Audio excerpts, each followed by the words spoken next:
இந்த அக்ஷய திருதியில உங்க லலிதாவோட ஏற்கனவே கம்மி சேதாரத்துல 1 இல்ல 2%, 3% கம்மி. ஆச்சி பாதாம் ட்ரிங்க். ஆச்சி பாதாம் ட்ரிங்க் ஒன்னு வாங்குனா ஒன்னு ஃப்ரீ. கடவுளே விஜய், இதயமே விஜய், உயிரே விஜய், சாமியே விஜய், உள்ள வந்த பவரே எங்க அண்ணா யாரு? என்ன பண்ண சொல்லு. என்ன தப்பு? என்னலாம் சொன்ன? என்னலாம் பண்ண அத சொல்லு. ஃப்ளர்ட் பண்ண என் ஃப்ரெண்டோட தங்கச்சி. ஃப்ரெண்டோட தங்கச்சியை ட்ரை பண்ணலாமா? தப்பு ப்ரோ. நடிகரும் தாவிக தலைவருமான விஜய் அண்மையில் வீடியோ ஒன்றை வெளியிட்டிருந்தார். நம்முடைய சோசியல் மீடியா படைதான் இந்தியாவிலேயே மிகப்பெரிய படை என்று சொல்கிறார்கள். இதை நாம் சொல்வதை விட மற்றவர்கள் பார்த்து தெரிந்து கொள்கிறார்கள். இனிமேல் நீங்கள் சோசியல் மீடியா ரசிகர்கள் மட்டும் இல்லை, என்னை பொறுத்த வரைக்கும் நீங்கள் அனைவருமே கட்சியின் விர்ச்சுவல் வாரியர்ஸ். அப்படித்தான் நான் உங்களை கூப்பிட வேண்டும் என்று ஆசைப்படுகிறேன் என தனது ரசிகர்கள் குறித்தும் தாவேகா ஐடி விங் குறித்தும் பெருமையாக பேசியிருந்தார். தங்களை விர்ச்சுவல் வாரியர்ஸ் என்று விஜய் சொன்னதை கேட்டு பூரிப்படைந்த அவரது ரசிகர்கள் அந்த வீடியோவை அதிக அளவில் ட்ரெண்டாக்கி வருகின்றனர். அப்படி ஒரு விர்ச்சுவல் வாரியர் தான் விஷ்ணு. சென்னையைச் சேர்ந்த இவர் தனது யூடியூப் சேனலில் தமிழக வெற்றி கழகத்திற்கும் நடிகர் விஜய்க்கும் ஆதரவாக கருத்துக்களை பதிவிட்டு வந்தார். மேலும் அஜித் ரசிகர்கள், அரவிந்த் சாமி ரசிகர்களையும் வம்பு இழுப்பது இவரது வழக்கம்.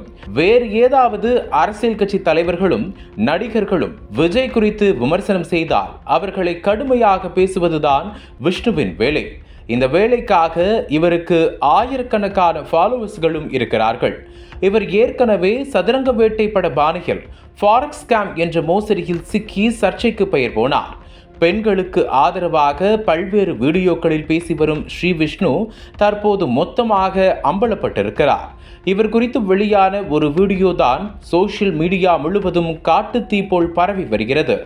சென்னையைச் சேர்ந்த யூடியூபர் விஷ்ணு தனது நண்பர்களுடன் சேர்ந்து அடிக்கடி வீக்கெண்ட் பார்ட்டிக்கு செல்வது வழக்கம். அப்படி செல்லும் போது தன்னுடைய நண்பரின் தங்கை மீது மோகம் ஏற்பட்டிருக்கிறது.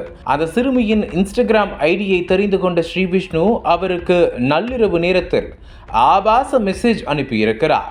இதை பார்த்து அதிர்ந்து போன அந்த சிறுமி, நான் உங்களுக்கு தங்கச்சி என கூறியிருக்கிறார். ஆனாலும் விடாமல் பேசிய ஸ்ரீ விஷ்ணு, என்னால உன்னை தங்கச்சியெல்லாம் பார்க்க முடியல என வில்லங்கமான முயற்சியில் ஈடுபட்டுள்ளார். ஒரு கட்டத்தில் ஸ்ரீ விஷ்ணுவின் டார்ச்சரால் விரக்தியடைந்த சிறுமி இது குறித்து தனது அண்ணனிடம் கூறியுள்ளார். கடும் கோபத்திற்கு ஆளான அண்ணன் தனது நண்பர்களுடன் சேர்ந்து ஸ்ரீ விஷ்ணுவுக்காக காத்து கொண்டிருந்தார். வழக்கம் போல் வீக்கெண்ட் பார்ட்டிக்கு வந்த ஸ்ரீ விஷ்ணுவுக்கு தர்ம அடி கொடுத்து அவர் வாயாலேயே உண்மையை வரவழைத்துள்ளனர். தனது நண்பனின் தங்கையிடம் ஆபாசமாக பேசியதை ஒப்புக்கொண்ட ஸ்ரீ விஷ்ணு அவர்களிடம் மன்னிப்பு கேட்டு கண்ணீர் விட்டு கதறினார்.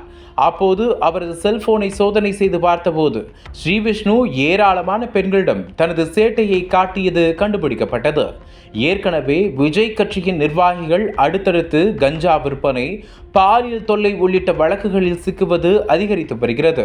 முன்னதாக பல நிர்வாகிகள் இதுபோன்ற சர்ச்சைகளில் சிக்கிய நிலையில் அவர்களுக்கு பதவி கொடுக்காமல் தப்பித்தார் விஜய். இந்த நிலையில் விஜய் ஆதரவாளர் என சமூக வலைதளங்களில் பொங்கிய ஒருவர் பெண்ணுக்கு பாலியல் தொல்லை அளித்ததாக அடிவாங்கிய சம்பவம் பரபரப்பை ஏற்படுத்தியுள்ளது. அனல் பறக்கும் செய்திகளை அப்டேட் செய்து கொள்ள நக்கீரன் களத்தை இப்பவே சப்ஸ்கிரைப் பண்ணுங்க.